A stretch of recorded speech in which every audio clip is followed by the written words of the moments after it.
Hello and good morning, everyone. Thank you very much for coming to join us today.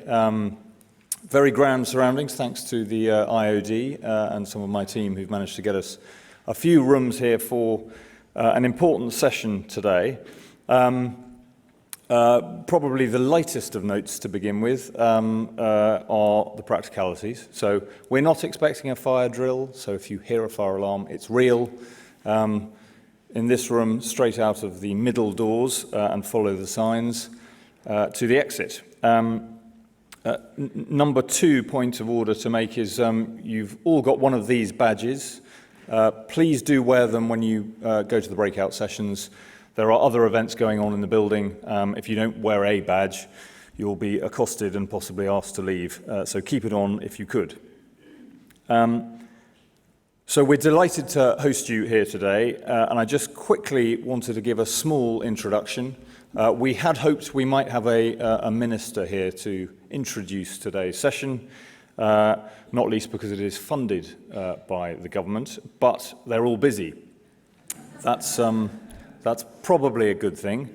Quite a lot of discussing of various options going on today, and I'll come back to whether that makes a difference to this session in a moment. The short answer, spoiler alert, is no.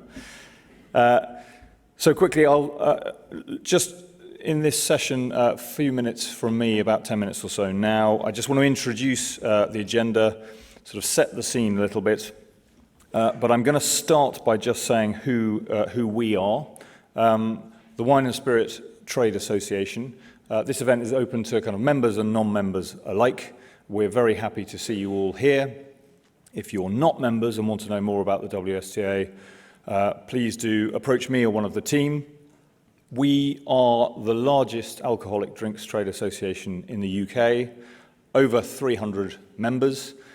We find our membership now falls more or less into 3 sort of brackets, either wines or spirits importers, sometimes both. Secondly, domestic producers. And thirdly, anyone else involved in wines and spirits further up or down the supply chain. So generally speaking, most of you here will fall into at least one of those brackets, and you should all have a lot in common. Now, the idea really of today, two key jobs that the WSTA does all the time, we're hoping will come through very much today. First of all, is to keep our members and indeed other businesses in the sector as informed as possible. It is definitely a moving target, as anyone who reads any newspaper or has been in front of a television will know, but the idea is to keep you informed. Secondly, our job is to engage with government. If we're not able to do that for the sector and for our members, then we're less well able to keep them informed, and of course we're trying to make a difference. We have, since the referendum result, been saying to government ministers as loudly as we can that what we really want is nothing, by which I mean no changes to the way in which we trade wines and spirits in this country. It is not possible to get all of the answers to all of the questions. We have had a couple of good results recently. We are very focused on no deal, because that would be unacceptable and the worst outcome possible, certainly in our view and in the overwhelming majority, if not all of our members, I believe, think the same. Most recently, it's worth mentioning 2 things. One, the government has published its tariff schedule and laid it with the World Trade Organization, which it's required to do in case we have a no-deal situation.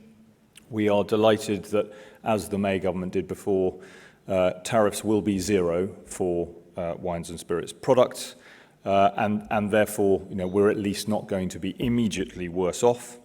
The second element that you might have seen particularly relates to import certification for wine. The famous VI1 forms. We had a story in a national newspaper about 4 weeks ago. We thought the cost of introducing VI1s, which we had not been expecting, and about 4 weeks ago were suddenly led to believe would be imposed on the 1st of November. would have cost the industry about 70 million quid for no obvious reason, and we were very keen to make sure that didn't happen. Well, we now know that the government has changed its mind and that there is a statutory instrument before Parliament now to make sure that that does not happen. There will be a 9-month moratorium on any red wine certification, any wine import certification, so at least 9 months. We don't know what it will look like at the end of that. We will have to have some import certification. We hope it will be a good deal simpler and maybe even an opportunity to rationalise what we already have to do for imported wine from outside the EU. So, moving on to why we're here. Well, in case it isn't obvious, we're here, and in fact we think this is the biggest WSTA event we have ever held. We were oversubscribed, which is why the room is very full. Thank you for taking up the tickets because we had others who wanted to be here. We are filming today, so there are cameras at the back.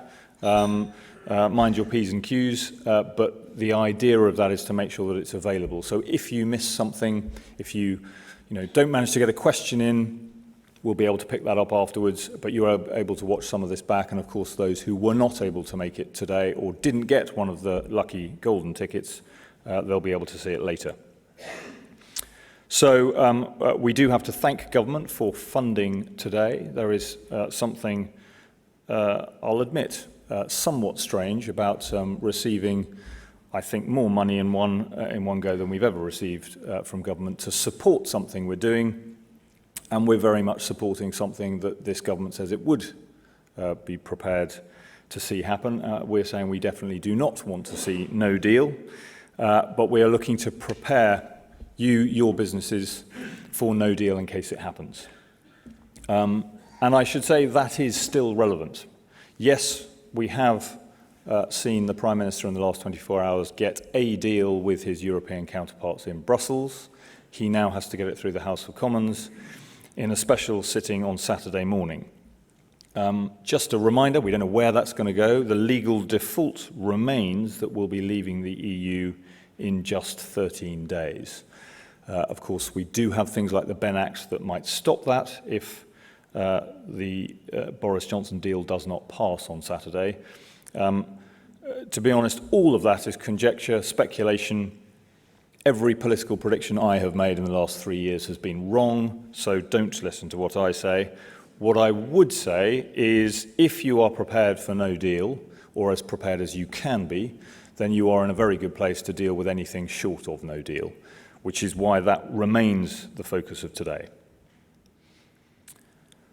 So, a few quick pointers, at least we think and hope will be helpful for today. Number one, if you walk away from today not having learnt much, don't worry. In fact, be maybe slightly reassured. And the reason I say that is it means hopefully you have some idea and had some idea before you got here what no deal looks like and how to handle it. Number two is if you walk away with more questions than answers, that's not a bad outcome. We think it's vital that you're asking the right questions of your customers, suppliers, logistics companies, partners, and that we're asking the right questions of government and indeed the EU. Hopefully, and this would be the sort of high watermark, you will walk away from here knowing a few more answers and certainly all of the right questions to ask to be as prepared as possible for no deal. One other thing quickly to mention is no one should feel embarrassed at all about not knowing every acronym that gets raised today. That's why we have, and you'll all have one on your seats, one of these brochures. It was going to be, I think it was going to be an A4 piece of paper, and then suddenly we realized there are so many acronyms in here, it's like alphabet soup. We will endeavour not to use them. The speakers will try and elaborate unless they're very common. Please feel free to stick up your hand, say you don't know what it is, because it's definitely difficult to manage if you aren't sure what the acronym refers to. But no, absolutely no embarrassment to stop and ask. I have mentioned we'll be filming. We will also be publishing online the presentations that will be given today. So you will have a full record after this. If you would prefer to sit and listen, not worry too much about taking notes at this stage, be reassured, you will have the presentations, and it might take us 10 days or so to get it together, but you will have a film of all today's presentations and events, questions, and we'll try and put those together. Last thing is, there is a lot to get through today. It is quite heavy stuff. We will get through as many questions and answers as we can. If your question does not get answered, or you don't get the chance even to ask it, just make a note, come back to the WSTA team afterwards, and we will endeavour to do our very best to get back to you.